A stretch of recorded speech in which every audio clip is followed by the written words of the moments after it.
Ave Maria, and welcome to Whitelist, where I, an opinionated Catholic, recommend movies and other content that I think you should be watching. I'm your host, Dr. Hudson Leone, and today I'm going to be spotlighting the movie The Iron Giant. This video is going to be divided into 3 parts. In the first part, I'll give you an overview of the film. After that, I'll do a spoiler-free content warning so you know what to watch out for. Finally, I'll go over the major spoilers and do a short analysis. Now, you've got to stick around, because I'm going to be sharing a little-known secret about this film that's totally going to change your perspective on how this movie ends. Ready? Let's get started. The Iron Giant is a 1999 film directed by Brad Bird. Speaking objectively, this movie is a classic of American animation, but it's not my all-time favorite. This was Bird's directorial debut, and I think his later films, The Incredibles and Ratatouille, eclipse Iron Giant in terms of quality. That said, the themes of The Iron Giant are far richer and more substantial than both of those films put together. For all of its flaws and quirks, there's a lot of great stuff that happens in this movie which we're going to get to later on. The first thing you'll notice about this film is its distinct aesthetic.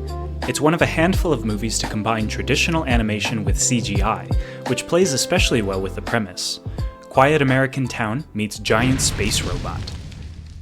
The film takes place during the Cold War in a fictional town called Rockwell, which is probably a play on Roswell, a city in New Mexico that's a hotspot for UFO conspiracies. Our protagonist is Hogarth Hughes, a precocious 9-year-old and sci-fi loner geek who lives at home with his overworked single mother. When she's not around, he enjoys watching scary movies and gorging himself on junk food. He discovers the Iron Giant after following a massive set of tracks into the woods. The giant accidentally electrocutes himself, but Hogarth shuts off the power by flipping a large, well-labeled, and conveniently placed breaker switch. It's that kind of a movie. Let's move on.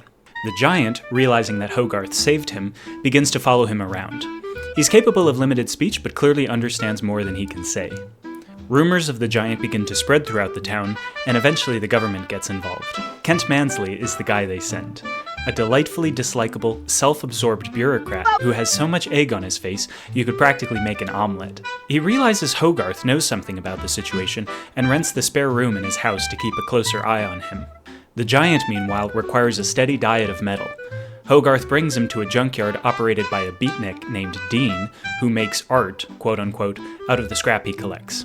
Dean finds out about the giant and, all things considered, takes it pretty well. Up to now, the story has had the typical light-hearted tone that you'd expect for a children's film.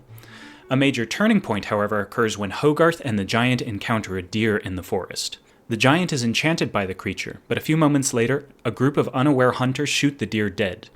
Later that night, Hogarth and the giant have a conversation about death that's one of the best scenes ever animated.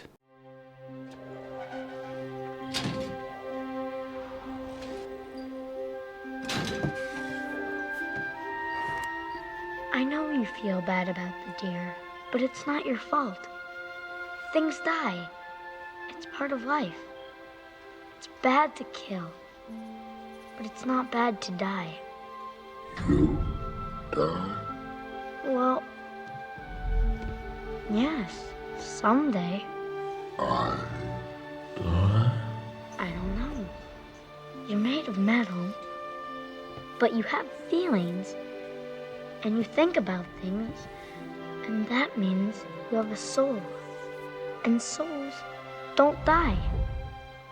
Soul?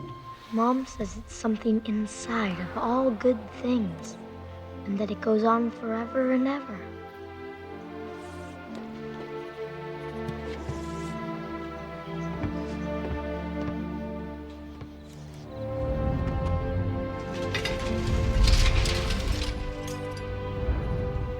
Souls don't die.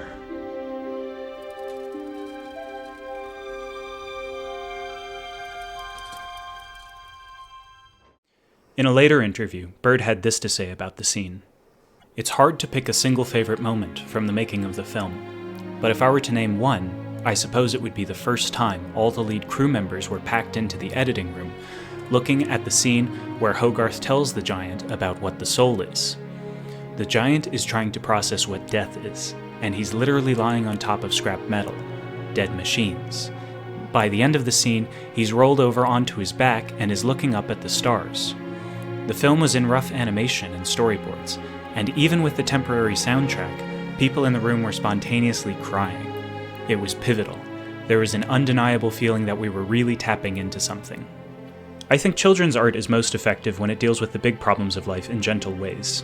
In a genre like this, it's easy to forget that entertainment isn't everything. What movie or book do you share with a boy like Hogarth, whose own father is canonically deceased? Where in the world do you take children like this when the world is concerned with things that don't actually matter? The Iron Giant is a partial answer to this question, in part because its own development was marred in tragedy. The original book, The Iron Man, was written by the English poet Ted Hughes to comfort his children in the wake of their mother's suicide, who, by the way, was the writer Sylvia Plath. In the lead-up to The Iron Giant, Bird was dealing with his own tragedy. In 1989, his sister Susan was murdered by her estranged husband. The Iron Man story resonated with him, and he revised it around a central question. What if a gun had a soul? Hogarth's reasoning about the giant, although not fully developed, is still theologically sound. The giant has an intellect and a will, and is therefore a person.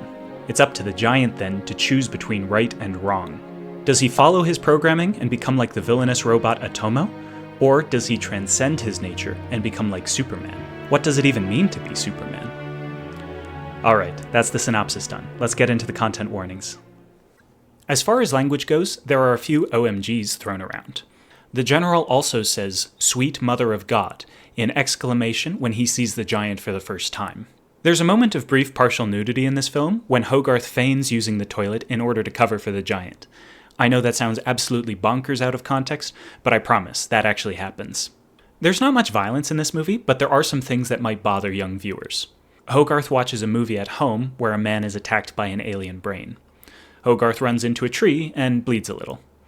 Off camera, there's a deer that gets shot, and the Iron Giant touches the corpse as he tries to process. Hogarth is presumed to be dead from a fall at one point, but is actually just unconscious. At the end of the movie, there's a fair bit of sci-fi gun violence. No casualties are depicted, but we see a soldier doing the 1,000-yard stare. For moral hazards, there's a fair bit of lying throughout this film.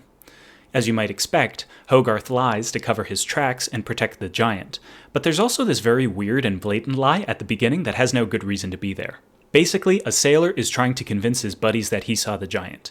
They dismiss him as being a drunk, but Dean lies and claims that he also saw it. You ever just lie for no reason at all, folks? Why?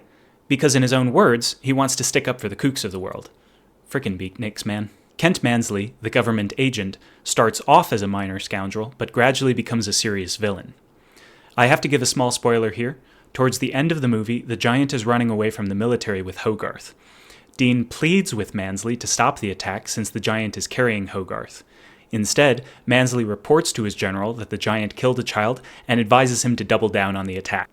There's one occasion where Hogarth is asked by his mother to say grace, which he is visibly not thrilled about. He notices the hand of the Iron Giant rummaging around in his house and has to quickly improvise a prayer to cover his reaction and distract his mother. It's a funny bit, but it's definitely cheeky and might not set a good example for a young audience. Finally, let's move on to the analysis. Fair warning, it's going to be spoilers from this point on. As the movie progresses, it's gradually revealed that the giant was intended to be a war machine. When Hogarth aims a toy gun at him, the giant unintentionally retaliates by firing a laser. Dean accuses the giant of being a gun, which causes the giant to flee in despair. Dean soon realizes the giant was acting in defense and helps Hogarth to chase him down. The lonely giant sees a pair of boys in imminent danger and rushes into town to save them. The townsmen are understandably shocked, but they see that the giant is no threat to them. The military, however, launches an attack. The giant flees with Hogarth, but they get into an accident, and it seems for a moment like Hogarth dies. The giant goes on a rampage and launches an all-out assault against the army. Mansley persuades the general to lure the giant from the town in order to hit it with a nuke. Meanwhile, Hogarth regains consciousness and rushes back just in the nick of time. The giant repents and puts away his weapons. The general is advised that the giant only fires in retaliation, but before he can order his troops down, Mansley usurps him and orders a nuke on the giant's position. Launch the missile now!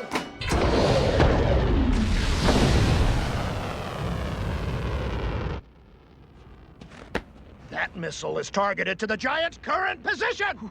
Where's the giant, Mansley? Well, Hogarth, his mother, and Dean gather together to prepare for their impending doom. The giant, however, chooses to sacrifice himself by flying into the nuke on a collision course.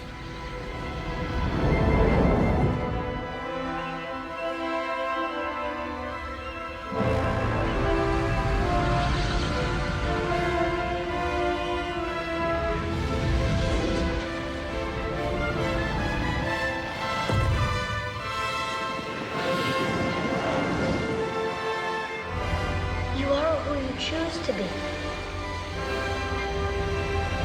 Superman.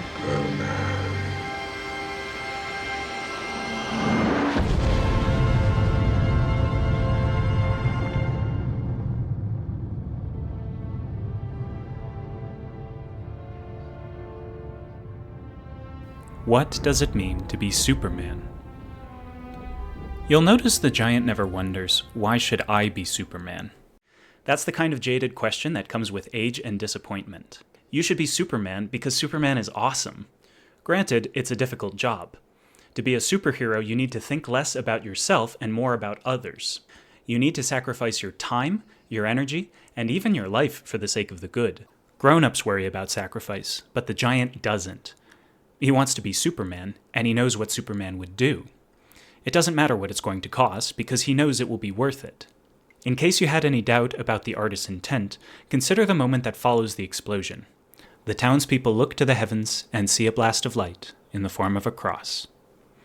In the words of Constantine's apparition, "In hoc signo vinces," in this sign you shall conquer. Throughout the movie, the giant is something of a quote-unquote little brother to Hogarth, but here in this moment we see him become the archetype of his own father. In a deleted scene, it's revealed that Hogarth's dad was an Air Force pilot. The cause of his death is unknown, but it's implied that he was killed in action. Let's consider the similarities between Mr. Hughes and the giant. Both are bigger and stronger than Hogarth, both are weapons in the sense that they wield guns, and both died for noble causes. Thematically, the relationship between Mr. Hughes and the giant is a perfect fit.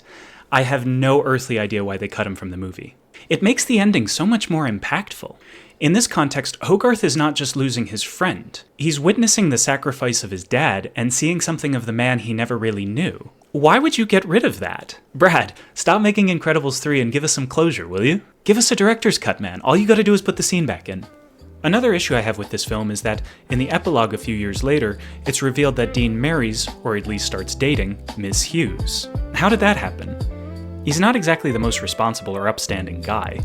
Granted, he has his moments, but I, the viewer, am not convinced that he deserves to be Hogarth's new dad. In all the scenes where Dean and Hogarth appears together, he seems less like a father and more like an estranged older brother. In my opinion, they dropped the ball by not giving Dean a proper character arc. Speaking of the epilogue, you might wonder how the movie actually ends. Well, Hogarth gets a gift from the general. It's the only piece of the giant that the military was able to recover. Hogarth puts it on his bedside table, but one night, it begins to move on its own and starts tapping on the window. Hogarth lets it go with a cheerful, "See you later," and it begins its long journey to wherever it needs to be. For us Christians, the ending of this film is not a big surprise. In the story of sacrifice, there's only one logical conclusion. It may take a while, but sooner or later, something has to happen. Souls don't die. Thanks for watching. That was a great video, wasn't it? I know you know because you stuck around to the end. Thank you very much, I appreciate that. Be sure to like and subscribe. We're a small channel, but with your help, we could make it to 1,000 subscribers. God bless you, and I'll see you next time.